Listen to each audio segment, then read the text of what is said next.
കുട്ടികളെ നമസ്കാരം.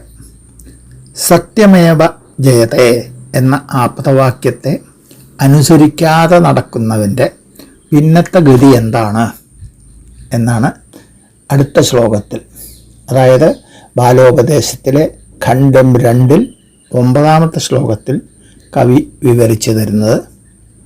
ശ്ലോകം ഇതാണ്: അത്യന്തഘോരനരകത്തിൽ അസംഖ്യകാലം ഗത്യന്തരത്തെ മനസാവിലഭിച്ചിടാതെ സത്യം ത്യജിച്ചവനുഴന്ന് ചിരേണ പോന്നീ ക്ഷിത്യന്തരെ തരുമൃഗാദികളായി ഭവിക്കും. സത്യം ത്യജിച്ചവൻ അത്യന്ത ഘോര നരകത്തിൽ അസംഖ്യകാലം ഗത്യന്തരത്തെ മനസാ അപി ലഭിച്ചിടാതെ ഉഴന്ന് ചിരേണ പോന്ന് ഈ കൃത്യന്തരെ തരുമൃഗാദികളായി ഭവിക്കും എന്നാണ് ഇതിൻ്റെ അന്വയം വര. സത്യം ത്യജിച്ചവൻ, അതായത് സത്യത്തെ പരമാർത്ഥത്തെ ത്യജിച്ചവൻ, വിട്ടുകളഞ്ഞവൻ. അത് സത്യം പറയാതെ ഭോഷ്ക് പറയുന്ന ആൾ എന്നർത്ഥം. അയാൾക്ക് ഘോര നരകത്തിൽ, നരകം എന്ന് പറഞ്ഞാൽ നമ്മൾ നേരത്തെ കണ്ടതാണ്, പാപം ചെയ്യുന്ന കൂട്ടരെ മരണശേഷം കൊണ്ടുപോയിട്ട് ശിക്ഷകൾ കൊടുക്കുന്ന സ്ഥലമാണത്. അവിടെ കുറ്റത്തിൻ്റെ തോതനുസരിച്ച് ഘോരവും അതിഘോരവുമായിട്ടുള്ള നരകങ്ങളുണ്ട്.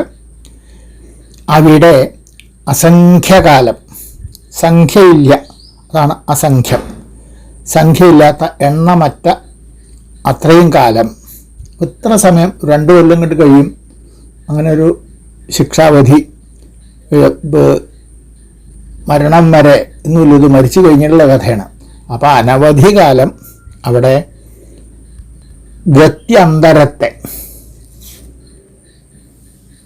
മറ്റ് മാർഗങ്ങൾ, ഗത്യന്തരം ഗതിയുടെ അന്തരം, അത് പോംവഴികൾ, മറ്റ് മാർഗങ്ങൾ, മനസാ അപി മനസ്സുകൊണ്ട് പോലും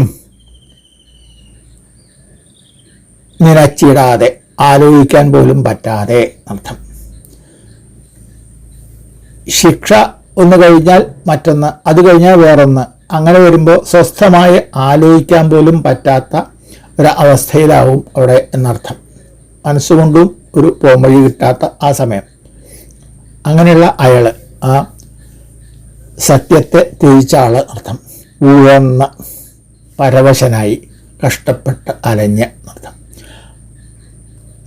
ചിരേണ, ചിരകാലം കൊണ്ട്, വളരെ പെട്ടെന്നൊന്നും നടക്കുന്നതല്ല, അനവധി കാലങ്ങൾ കഴിഞ്ഞ ശേഷം പോന്ന്, മടങ്ങി വന്ന്, അതായത് ഇവിടുന്ന് മരണശേഷം അങ്ങോട്ട് പോയതാണ്, നരകത്തിന് കഴിഞ്ഞാൽ വീണ്ടും ഇവിടേക്ക് മടങ്ങി വന്ന്, കർമ്മഫലം അവസാനിക്കുന്നവരെ ശിക്ഷ, അത് കഴിഞ്ഞാൽ പിന്നെ മുക്തി ഇല്ല എന്നർത്ഥം, മടങ്ങി ഭൂമിയിലേക്ക് തന്നെ വരണം. ക്ഷിതി എന്ന് പറഞ്ഞ ഭൂമി, ഇവിടെ അന്തരത്തിൽ ഏതെങ്കിലും ഭാഗത്ത്, ഉള്ളിൽ, അതിൻ്റെ ഇടയിൽ, ഇന്ന ദിക്കിൽ എന്ന് പറയാൻ പറ്റില്ല എന്നർത്ഥം.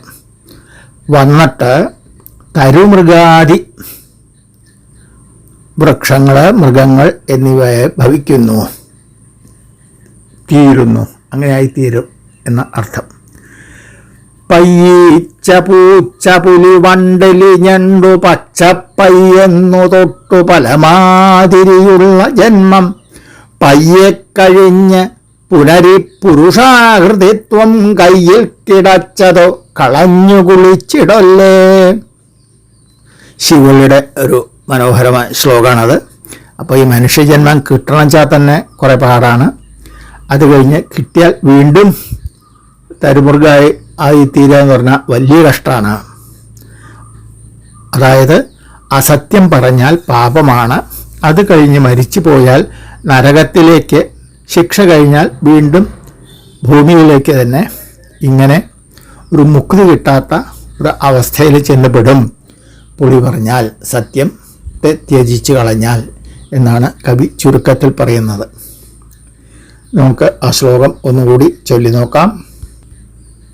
അത്യന്തഘോര നരകത്തിൽ അസംഖ്യകാലം ഗത്യന്തരത്തെ മനസാപി ലഭിച്ചിടാതെ സത്യം ത്യജിച്ചവനുഴന്ന് ചിരേണ പോന്നിക്ഷിത്യന്തരേ തരുമൃഗാദികളായി ഭവിക്കും. സുഹൃത ദുഷ്കൃതങ്ങൾ തുല്യങ്ങളായി ആയ സമയത്തെങ്കിലേ മനുഷ്യജന്മം ലഭിക്കൂ എന്ന ജന്മത്തെ വ്യർത്ഥമാക്കിക്കളയരുത് എന്ന് ചാക്യാന്മാർ പറയുന്നത് നിങ്ങൾ ചിലപ്പോൾ കേട്ടിട്ടുണ്ടാവും. എന്തായാലും പുളി പറഞ്ഞ് നമുക്ക് കിട്ടിയ മനുഷ്യജന്മത്തെ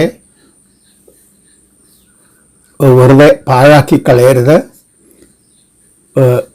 മുക്തിക്ക് വേണ്ട അത് ചെയ്യണം എന്നുള്ളതിലേക്ക് ആദ്യപടിയായിട്ടാണ് ഈ പുളി പറഞ്ഞാലത്തെ ദൂഷ്യങ്ങളെ വീണ്ടും ഓർമ്മപ്പെടുത്തുന്നത്. അത് ചെയ്യാതിരിക്കാൻ വേണ്ടിയിട്ടാണ് എന്ന് മനസ്സിലാക്കുക.